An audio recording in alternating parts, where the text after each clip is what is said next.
Selamat. Sekali lagi kita akan melihat ataupun membaca di dalam pelajaran Sabat, itu petang Sabat untuk 25 hari bulan April 2020. Oke, jadi dalam petang Sabat, jadi bacaan untuk pelajaran minggu ini kita boleh tengok di dalam 1 Korintus 4. Oke, ayat 1 sampai 6, Titus 1 ayat 9 dan 2 Timotius 1 ayat 13 dan Mark 12 ayat 10 ayat 26 dan Lukas 24 ayat 27, 44, 45 dan Yesaya 8 ayat 20. Jadi ayat hafalan kita pada sobat ini yaitu di dalam Ibrani 4 ayat 12 dinyatakan di sini, sebab firman Tuhan hidup dan kuat dan lebih tajam daripada pedang bermata dua manapun. Ia menusuk amat dalam sampai memisahkan jiwa dan roh, sendi-sendi dan sumsum. Ia sanggup membedakan pertimbangan dan fikiran hati kita. Okay. Tuntutan Protestan, kitab suci satu-satunya sola scriptura, telah meninggikan kitab suci sebagai satu-satunya sumber standard dan kata putus untuk teologi. Berbeza dengan teologi Katolik Roma yang menekankan kitab suci dan tradisi. Iman Protestan menekankan kata kunci satu-satunya, yaitu kitab suci adalah satu-satunya otoriti terakhir apabila hal-hal mengenai iman dan doktrin menjadi isu. Alkitab itulah yang memberikan kuasa penentu dan otoriti kepada reformasi Protestan dan penentangannya terhadap Rom dan kesilapan yang telah mereka ajarkan selama berabad-abad untuk melepasi halangan pentafsiran mengenai hal-hal yang bersifat kiasan dan dalam kitab suci, di mana banyak makna berbeza difikirkan dalam ayat Alkitab. Para pembaharu Protestan menekankan pentingnya interpretasi tata bahasa historical Alkitab yang memandang secara serius tata bahasa dan makna literal dari ayat Alkitab. Minggu ini kita akan melihat sola scriptura dengan lebih terperinci. Kita akan belajar bahawa sola scriptura menyatakan secara tidak langsung prinsip asas pentafsiran Alkitabiah yang amat diperlukan untuk pemahaman yang betul tentang firman Tuhan. Sebagai orang Protestan, kita mesti mengekalkan Alkitab sebagai yang berotoriti penuh dalam hal doktrin. Okey, ini untuk Okey, kita terus ke pelajaran hari Ahad. Okey, itu mengenai kitab suci sebagai kata putus. Sejak dari permulaan mereka, umat Seventh-day Adventist telah menganggap diri mereka sebagai umat kitab, yaitu orang Kristian yang mempercayai Alkitab. Untuk memperkukuhkan prinsip sola scriptura oleh kitab suci sahaja, kita mengiktiraf kuasa unik Alkitab. Kitab suci sahaja adalah norma yang menjadi kata putus untuk teologi kita dan kuasa tertinggi untuk kehidupan dan doktrin.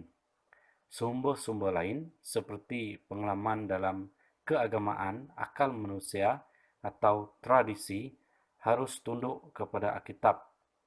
Malah prinsip sola scriptura dimaksudkan untuk melindungi otoriti kitab suci daripada ketergantungan kepada gereja dan tafsirannya, dan ia menolak kemungkinan bahawa standard tafsirannya harus datang dari luar Alkitab. Okey, kalau kita lihat ataupun sila baca di dalam 1 Korintus 4 ayat 1 sampai 6. Terutamanya ayat 6, di mana Paulus menyatakan kita tidak boleh melampaui apa yang tertulis. Mengapakah perkara ini sangat penting untuk iman kita? Kalau kita lihat di nomor 1, ataupun yang di dalam ayat 1 Korintus 4, ayat 1 sampai 6. Demikianlah kehendaknya orang memandang kami sebagai hamba-hamba Kristus yang kepadanya dipercayakan rahasia Allah yang akhirnya dituntut dari pelayan-pelayan yang demikian, ialah bahawa mereka ternyata dapat dipercayai. Bagiku sedikit sekali artinya, entahkah aku dihakimi oleh kamu atau oleh suatu pengadilan manusia. Malahan diriku sendiri pun tidak kuhakimi, sebab memang aku tidak sedal akan sesuatu, tetapi bukan kerana itulah aku dibenarkan. Dia yang menghakimi aku ialah Tuhan. Kerana itu, janganlah menghakimi sebelum waktunya, iaitu sebelum Tuhan datang. Ia akan menerangi juga apa yang tersembunyi dalam kegelapan, dan ia akan memperlihatkan apa yang direncanakan di dalam hati. Maka tiap-tiap orang akan menerima pujian dari Allah. Saudara-saudara, kata-kata ini aku kenakan pada diriku sendiri dan pada Apolos kerana kamu, supaya dari teladan kamu belajar apakah artinya ungkapan jangan melampaui yang ada tertulis, supaya jangan ada di antara kamu yang menyombongkan diri dengan jalan mengutamakan yang satu dari yang lain. Tidak melampaui apa yang tertulis bukan bermakna menolak bidang kajian lain, seperti arkeologi atau sejarah Alkitab. Bidang lain mungkin menjelaskan tentang beberapa aspek Alkitabiah dan latar belakang ayat-ayat suci, dan dengan itu dapat membantu kita untuk memahami ayat Alkitab dengan lebih baik. Ia juga tidak menolak bantuan sumber lain dalam tugas pentafsiran seperti leksikon. Leksikon, kamus terutamanya Greek, Ibrani, Syriak atau bahasa Arab. Kamus, concordance, juga buku-buku dan ulasan-ulasan lain. Walau bagaimanapun, dalam pentafsiran Alkitab yang betul, ayat-ayat kitab suci mempunyai keutamaan mengatasi semua aspek sains dan bantuan-bantuan yang bukan utama.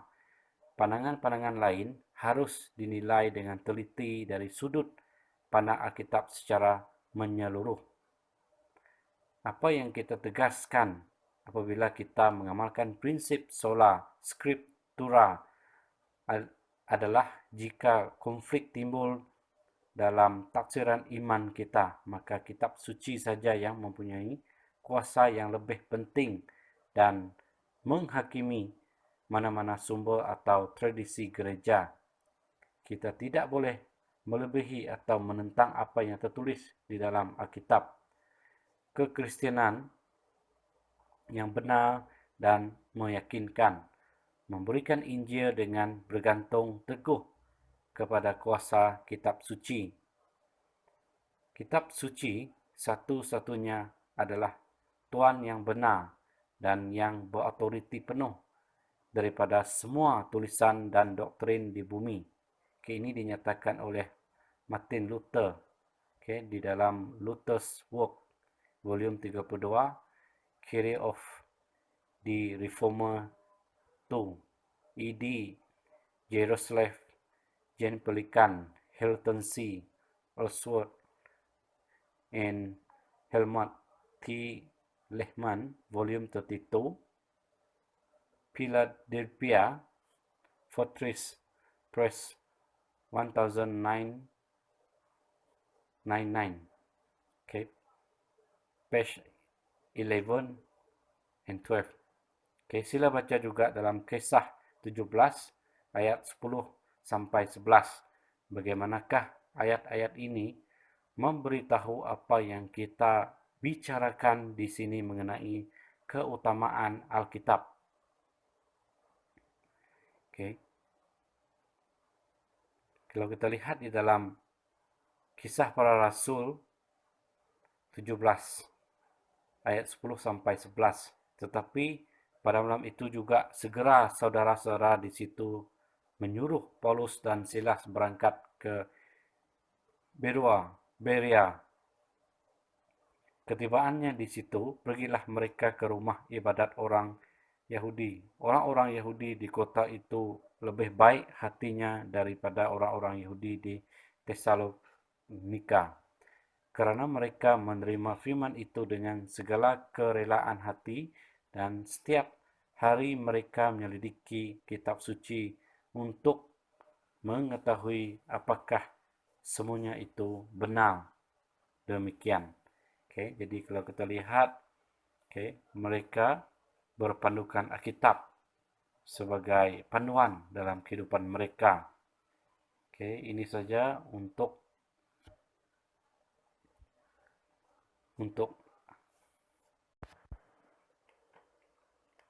kita sambung untuk pelajaran hari Senin, yaitu 27 hari bulan April 2020, mengenai kesepaduan kitab suci.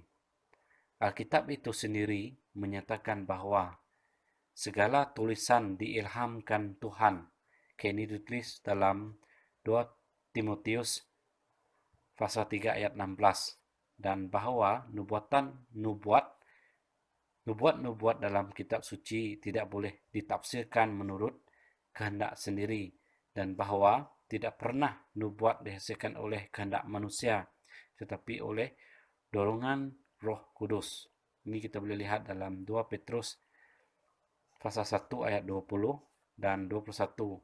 Memandangkan Tuhan adalah pengarang utama Alkitab, maka kita tentu dapat menjangkakan satu kesepaduan dan keharmonian asas di antara pelbagai bahagian kitab suci berkenaan dengan isu-isu utama yang diajarkannya.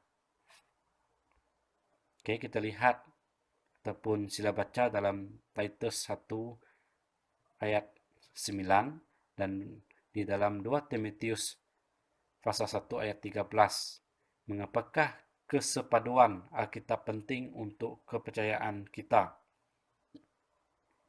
Dan juga di dalam kita lihat di ayat yang pertama, yaitu dalam Titus ayat 1 pasal 1 ayat 9. Dan berpegang kepada perkataan yang benar, yang sesuai dengan ajaran yang sehat, supaya ia sanggup menasihati orang berdasarkan ajaran itu dan sanggup meyakinkan penentang-penentangnya. Ayat yang kedua kita lihat dalam 2 Timotius pasal 1 ayat 13. Peganglah segala sesuatu yang telah engkau dengar daripadaku sebagai contoh ajaran yang sehat, dan lakukanlah itu dalam iman dan kasih dalam Kristus Yesus. Hanya berdasarkan kesepaduan dalamannya, yaitu kesepaduan yang berasal dari ilham ilahi, membolehkan kitab suci berfungsi sebagai penafsir dirinya sendiri. Sekiranya kitab suci tidak mempunyai kesepaduan yang menyeluruh dalam ajarannya, kita tidak dapat menghasilkan doktrin yang harmoni mengenai sebarang isu. Tanpa kesepaduan Alkitab, gereja tidak ada kaedah untuk membezakan kebenaran daripada kesilapan dan menolak ajaran sesat. Ia tidak mempunyai asas untuk melaksanakan langkah-langkah tata tertib atau untuk membetulkan penyimpangan daripada kebenaran Tuhan. Kitab suci akan kehilangan kuasa meyakinkan dan kuasa menyelamat. Bagaimanapun, Yesus dan para penulis Alkitab percaya kepada kesepaduan kitab suci yang berdasarkan asal-usul ilahinya. Kita boleh lihat ini dalam amalan biasa mereka dalam memetik beberapa buku Perjanjian Lama sebagai setara dan sama penting. Ini kita boleh lihat dalam Roma 3 ayat 10 sampai 18. Di sini Paulus menggunakan petikan Alkitab dari Pengkhotbah pasal 7 ayat 20, Mazmur 14 ayat 2 dan 3, Mazmur 5 ayat 9, Mazmur 10 ayat 7, dan Yesaya 59 ayat 7 hingga 8. Oke, kita lihat di dalam ayat yang pertama, yaitu dalam Roma 3 ayat 10 sampai 18. Seperti ada tertulis, tidak ada yang benar, seorang pun tidak ada seorang pun yang berakal budi, tidak ada seorang pun yang mencari Allah. Semua mereka telah menyeleweng, mereka semua tidak berguna, tidak ada yang berbuat baik, seorang pun tidak. Kerongkongan mereka seperti kubur yang ternganga, lidah mereka merayu-rayu, bibir mereka mengandung bisa, mulut mereka penuh dengan sumpah serapah, kaki mereka cepat untuk menumpahkan darah, keruntuhan dan kebinasaan mereka tinggalkan di jalan mereka, dan jalan damai tidak mereka kenal. Rasa takut kepada Allah tidak ada pada orang itu. Kita lihat dalam ayat yang kedua, Pengkhotbah 7 ayat 20. Sesungguhnya di bumi tidak ada orang yang saleh, yang berbuat baik dan tidak pernah berbuat dosa. Dan ayat yang ketiga kita lihat dalam Mazmur pasal 14 ayat 2 hingga 3. Tuhan memandang ke bawah dari syurga kepada anak-anak manusia untuk melihat apakah ada yang berakal budi dan yang mencari Allah. Mereka semua telah menyeleweng, semuanya telah bejat, tidak ada yang berbuat baik, seorang pun tidak. Dan ayat yang keempat, Mazmur 5 ayat 9, Tuhan, tuntunlah aku dalam keadilan-Mu, karena seteruku, ratakanlah jalan-Mu di depanku. Dan ayat kelima, dalam Mazmur pasal 10 ayat 7, mulutnya penuh dengan sumpah serapah, dengan tipu dan penindasan, di lidahnya ada kelaliman dan kejahatan.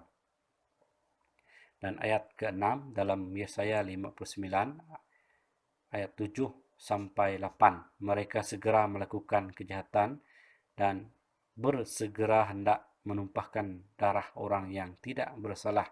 Rancangan mereka adalah rancangan kelaliman, dan kemana saja mereka pergi, mereka meninggalkan kebinasaan dan keruntuhan. Mereka tidak mengenal jalan damai, dan dalam jejak mereka tidak ada keadilan. Mereka mengambil jalan-jalan yang bengkok, dan setiap orang yang berjalan di situ tidaklah mengenal damai. Para penulis Alkitab menganggap bahagian kitab suci tidak dapat dipisahkan. Tidak ada perbantahan antara Perjanjian Lama dan Perjanjian Baru.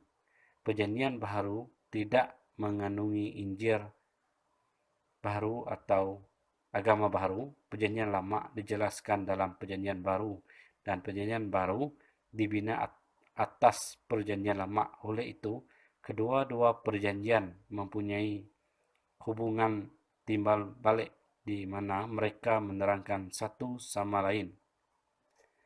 Kesepaduan kitab suci juga membayangkan bahwa seluruh kitab suci, yaitu sola scriptura, harus diambil kira apabila kita mempelajari subjek Alkitabiah, dan bukannya membangun ajaran kita hanya pada beberapa ayat tertentu sahaja.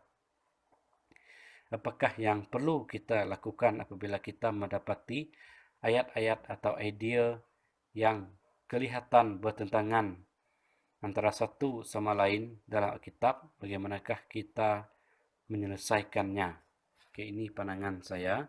Jadi, kalau kita mempunyai ayat-ayat yang meragukan ataupun yang kita tidak paham dan mungkin kita rasa bertentangan, oke, Jadi pandangan saya kita haruslah mempunyai Bible study berkumpulan, ataupun kita boleh bincang dengan pastor, ataupun boleh bincang di sesama anggota gereja, dan juga kita boleh bertanyakan kepada mereka yang lebih memahami tentang ayat Alkitab.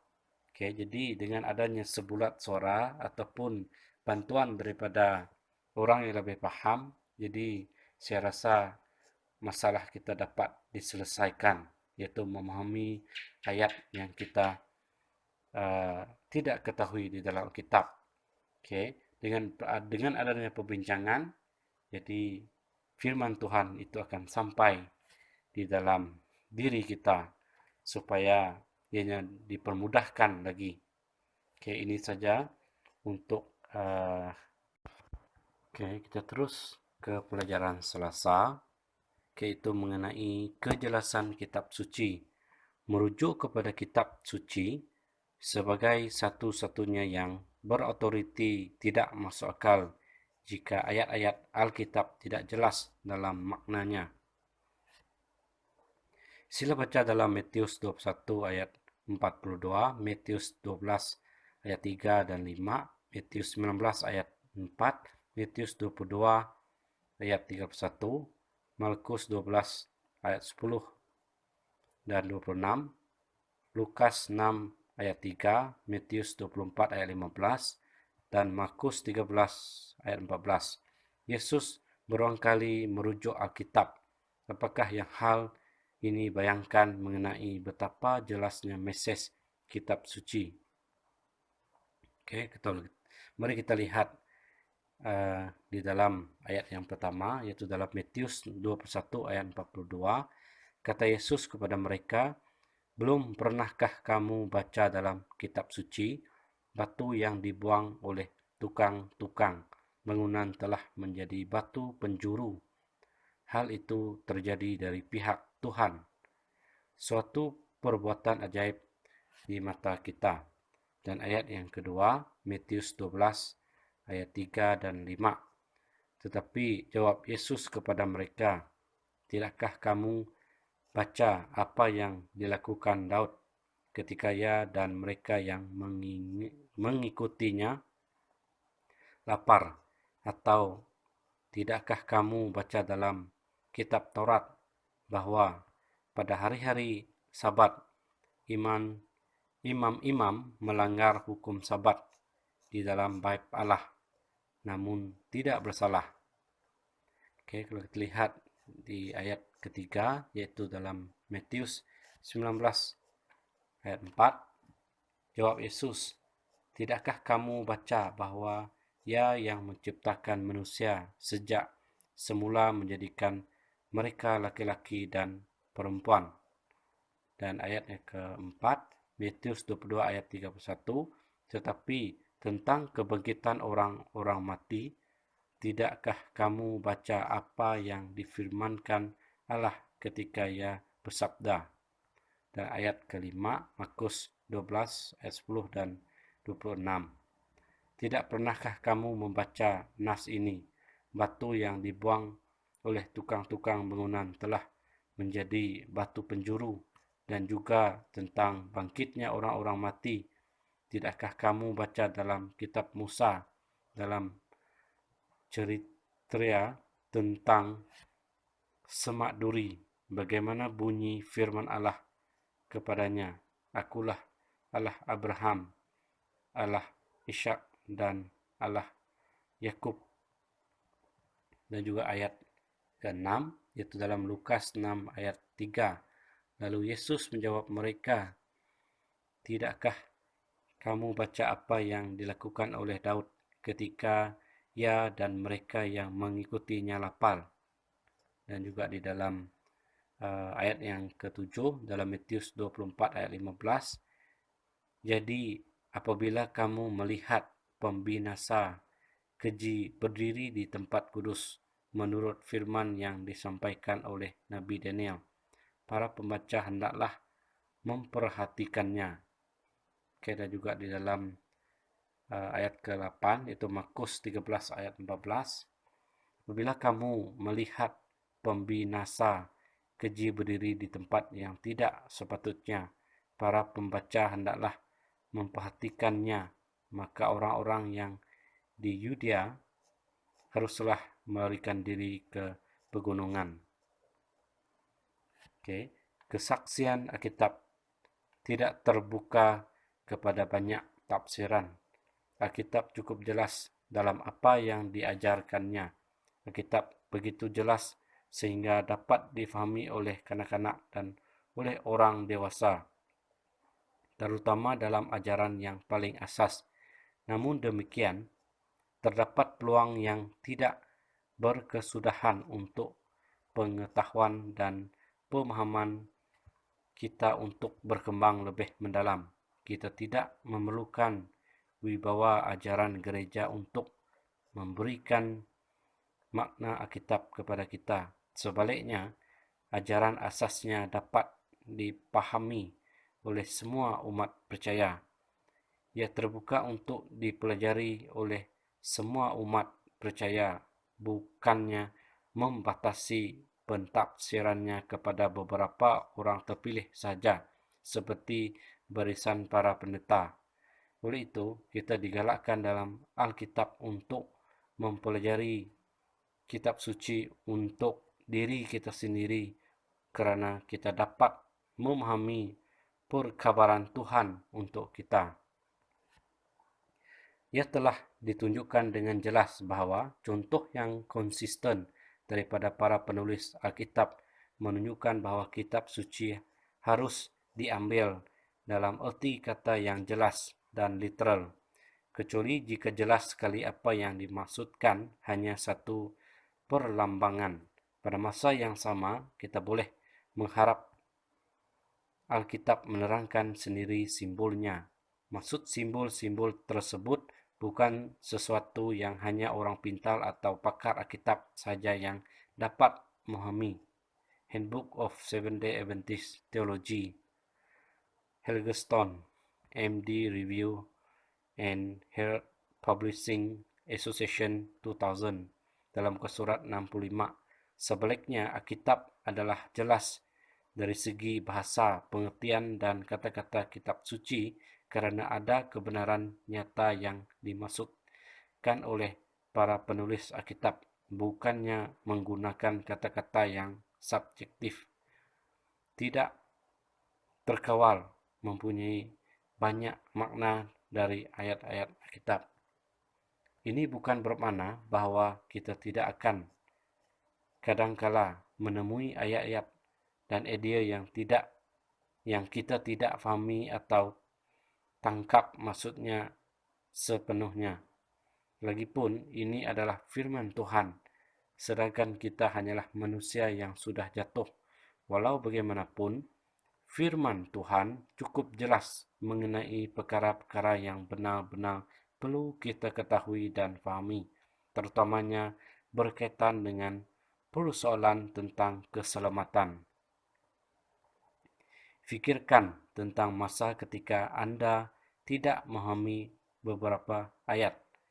Beberapa waktu kemudian baru difahami apakah yang Anda pelajari daripada pengalaman itu yang mungkin dapat membantu orang lain bergelut dengan perkara yang serupa.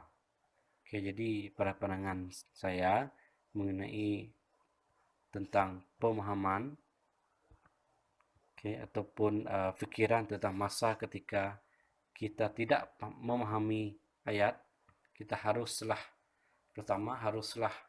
membaca ayat tersebut berulang kali. Kalau ada rujukan yang sangkut paut dengan ayat tersebut, kita boleh refer balik, ataupun mungkin bahasa yang kita gunakan, kita tidak fahami, kita boleh rujuk kepada bahasa lain. Dan bacalah berulang kali, dan juga bertanyakan ataupun menanya kepada siapa yang lebih arif di dalam pembacaan Alkitab, ataupun yang boleh menerangkan apakah maksud tersebut. Jadi dengan hanya bertanya ataupun membaca Alkitab berulang kali, jadi saya yakin kita akan mengetahui apakah isi ayat tersebut, dan kita boleh mengetahui secara meluas apakah yang dinyatakan di dalam.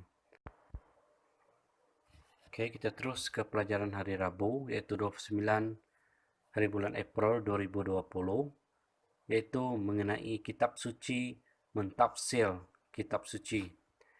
Hanya dengan adanya kesepaduan Alkitab, maka ia dapat berfungsi sebagai pentafsirnya sendiri. Tanpa kesepaduan itu, kitab suci tidak boleh menjadi cahaya yang menyingkapkan maknanya sendiri, di mana satu bahagian kitab suci mentafsirkan bahagian lain, dan dengan itu menjadi kunci untuk memahami petikan yang berkaitan. Sila baca Lukas 24 ayat 27, 44 hingga 45. Bagaimanakah Yesus merujuk kepada kitab suci untuk menjelaskan siapa dia? Apakah yang hal ini ajar kepada kita tentang bagaimana kita boleh menggunakan kitab suci? Kita lihat di dalam ayat yang pertama, yaitu Lukas 24 ayat 27, 44 sampai 45. Lalu ia menjelaskan kepada mereka yang tertulis tentang dia dalam seluruh kitab suci, mulai dari kitab-kitab Musa dan segala kitab nabi-nabi. Ia berkata kepada mereka, "Inilah perkataanku yang telah kukatakan kepadamu ketika aku masih bersama-sama dengan kamu, yakni bahwa Yesus digenapi semua yang ada tertulis tentang aku dalam kitab Taurat Musa dan kitab nabi-nabi dan kitab Mazmur." Lalu ia membuka fikiran mereka sehingga mereka mengerti kitab suci. Keindahan daripada membiarkan kitab suci mentafsirkan kitab suci adalah kerana ia memberikan cahaya pemahaman lebih jauh akan maknanya sendiri. Dengan berbuat demikian, kita tidak menggunakan ayat-ayat untuk membuktikan pendapat kita sendiri.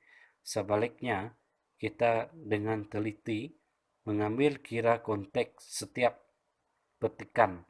Selain daripada konteks sebelum dan selepas suatu petikan yang sedang diselidiki, kita perlu mengambil kira konteks buku di mana petikan itu dijumpai.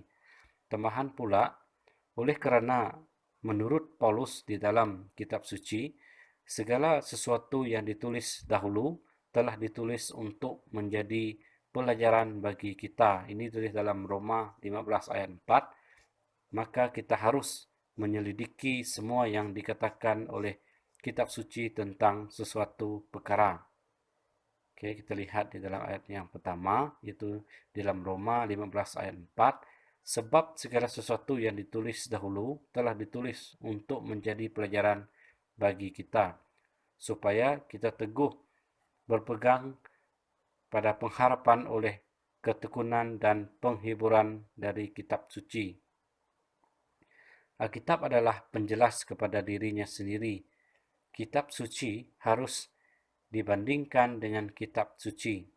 Pelajar harus belajar untuk melihat Alkitab keseluruhannya dan melihat hubungan bahagian-bahagiannya.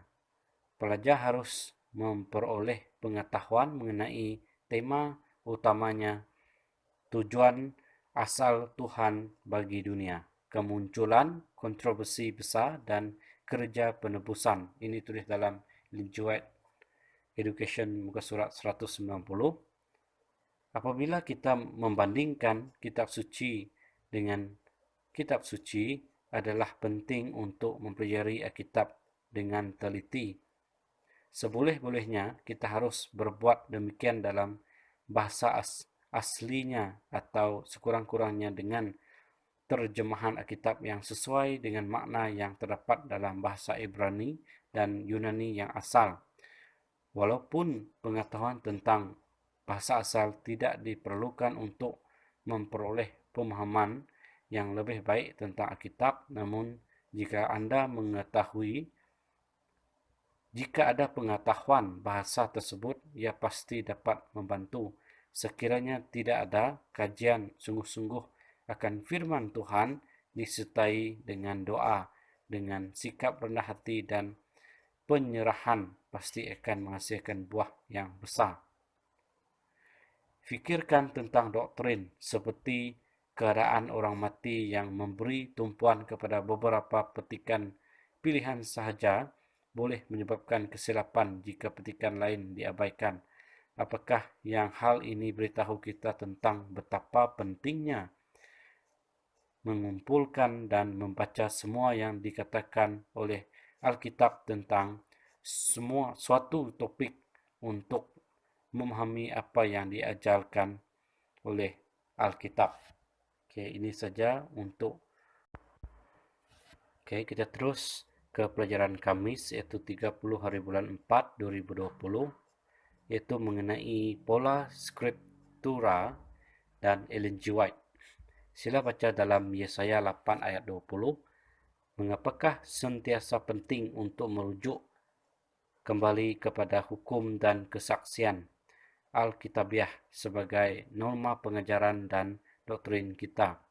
Apakah maksud hal ini untuk pelayanan para nabi yang tidak menjadi sebahagian daripada kanun Alkitab? Mari kita lihat di ayat yang pertama, yaitu Yesaya 8 ayat 20. Carilah pengajaran dan kesaksian. Siapa yang tidak berbicara sesuai dengan perkataan itu, maka baginya tidak terbit fajar. Apabila kita bercakap tentang sola scriptura, kitab suci saja, umat Seventh-day Adventist tidak dapat lari daripada persoalan mengenai apa yang harus dilakukan dengan Ellen G. White yang juga diilhami oleh Tuhan dan berfungsi sebagai utusan Tuhan kepada umat sisanya. Apakah hubungan tulisannya kepada kitab suci? Malah bacaan sepintas selalu dalam tulisan Ellen G. White menunjukkan dengan jelas bahawa baginya Alkitab adalah asas dan pusat dalam semua pemikiran dan teologinya.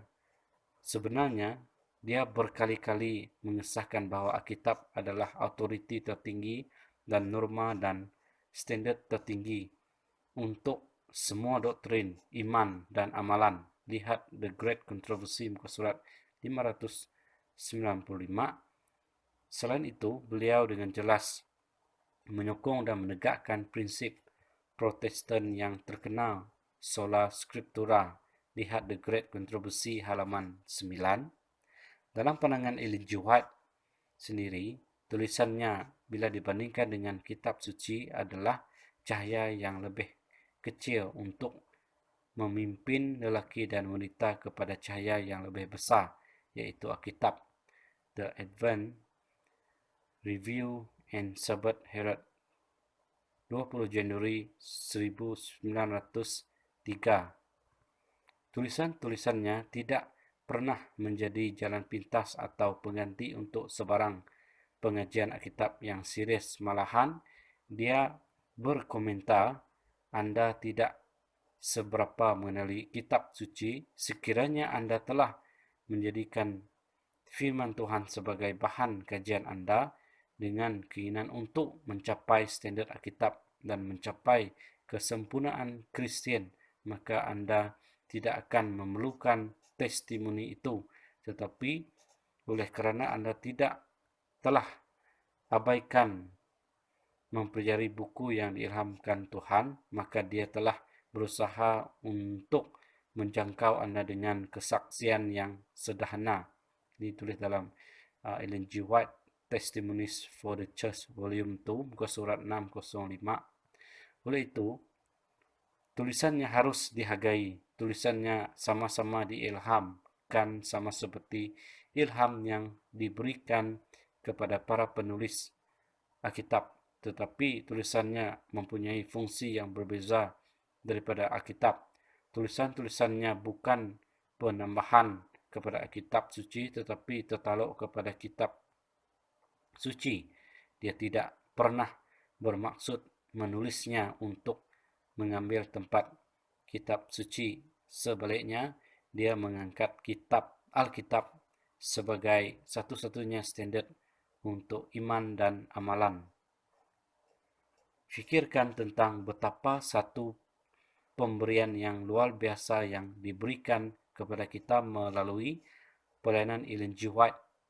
Bagaimanakah kita dapat belajar untuk menghargai dengan lebih baik cahaya yang luar biasa yang datang daripadanya, sementara pada masa yang sama meninggikan keunggulan Alkitab.